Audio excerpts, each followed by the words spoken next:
নমস্কার বন্ধুরা রিসেন্টলি আমরা আনন্দ আম্বানি অ্যান্ড রাধিকা মার্চেন্টের প্রি ওয়েডিং সেরেমনিজ হতে দেখেছি। এই প্রি ওয়েডিং সেরেমনিতে প্রচুর নামি দামি ব্যক্তিরা উপস্থিত ছিলেন, যেমন Mark Zuckerberg, Bill Gates, Rihanna.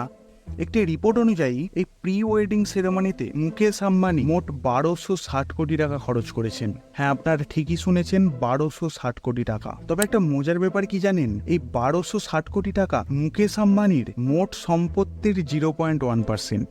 তবে বন্ধুরা, ইন্ডিয়াতে শুধু মুকেশ আম্বানি নন, বরং বেশিরভাগ ইন্ডিয়ানসরাই বিয়েতে একটা হিউজ পরিমাণে টাকা খরচ করে। একটি রিপোর্ট অনুযায়ী একটি মিডিল ক্লাস ফ্যামিলি বিয়েতে প্রায় 15 থেকে 25 লক্ষ টাকা খরচ করে থাকে।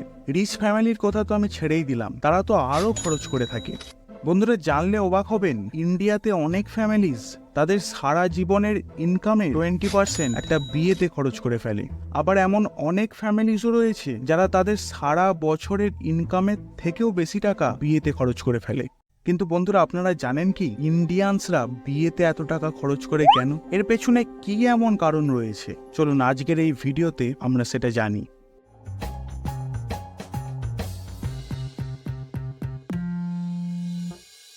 বন্ধুরা, প্রতিভা চাহাল, যিনি একজন সোশিওলজিস্ট, ওনার মতে বর্তমানে বিয়েতে আমরা যেভাবে খরচা করি, কিছু বছর আগে কিন্তু অর্থাৎ 1970-এর দশকে আমরা সেভাবে খরচা করতাম না।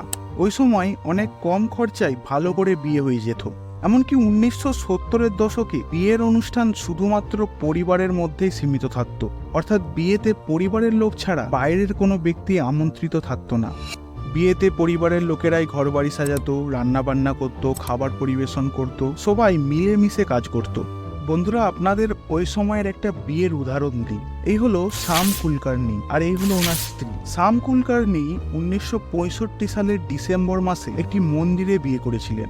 বিয়ের পর একটা রিসেপশনও হয়েছিল।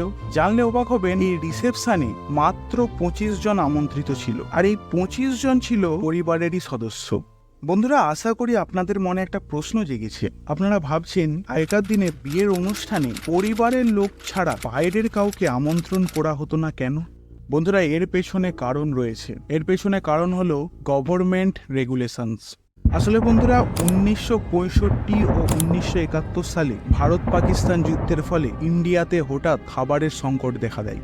সাধারণ মানুষেরা খাবারের জন্য হাহাকার করতে থাকে। ওই সময় ভারত সরকার রেশন ব্যবস্থাও চালু করে এবং বিভিন্ন রুলসও নিয়ে আসে। ওই রুলসগুলির মধ্যে একটি রুলসে বলা হয়েছিল যে কোনো ভারতীয় তার বাড়িতে 25 জনের বেশি কাউকে ডেকে খাওয়াতে পারবে না। বন্ধুরা, গ্রিন রেভলিউশন হওয়ার ফলে ইন্ডিয়া থেকে খাদ্য সংকট সরে যায় এবং একবিংশ শতাব্দী আস্তে আস্তে ইন্ডিয়ানসরা বিয়েতে প্রচুর টাকা খরচ করতে আরম্ভ করে। এখানে প্রশ্ন হলো, কি এমন কারণে আমরা বিয়েতে প্রচুর টাকা খরচ করতে আরম্ভ করি বা বর্তমানে করছি? বন্ধুরা, এর পেছনে মোট 4টি প্রধান কারণ রয়েছে। Number 1, economic growth.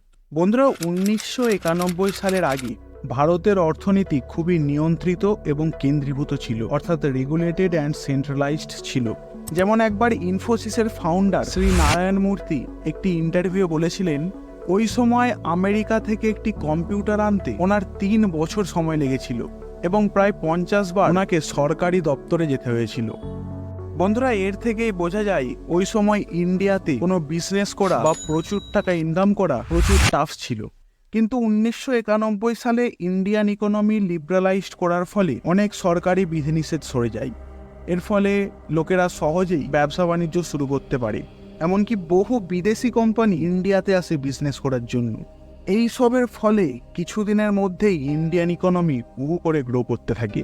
অর্থনীতি বৃদ্ধির ফলে সাধারণ মানুষের কাছেও ভালো টাকা আসতে থাকে। সাধারণ মানুষ ধনী হতে থাকে এবং তারা ওই টাকাকে তাদের বিয়েতে খরচা করতে শুরু করে। বলিউড। বন্ধুরা, বলিউড মুভিসে ওয়েডিংসকে একটা বিশাল বড় ব্যাপার করে দেখানো হয়, যেখানে প্রচুর লোক আমন্ত্রিত থাকে, গান বাজনা হয়, বিভিন্ন রিচুয়ালস পালন করা হয়। প্রতিটি রিচুয়ালসে বর কনের আলাদা আলাদা ড্রেস দেখানো হয়, কনেকে গয়নায় পুরো মুড়ে দেওয়া হয়। এক কথায় মুভিজে যেরকম ওয়েডিংস দেখানো হয় তাকে ল্যাভিশ ওয়েডিং বলে। আর বন্ধুরা, আশা করি আমরা সবাই জানি মুভিজ আমাদের সমাজে কতটা প্রভাব ফেলে। বলিউড মুভিজ দেখে বহু সাধারণ মানুষের মনে ইচ্ছে জাগে ওই রকম ল্যাভিশ ওয়েডিং করার। তবে শুধু বলিউড মুভিজ দেখেই নয়, তার সাথে সেলিব্রিটিদের আসল বিয়ে দেখেও বহু মানুষের মনে ওই রকম একই ইচ্ছে জাগিয়ে।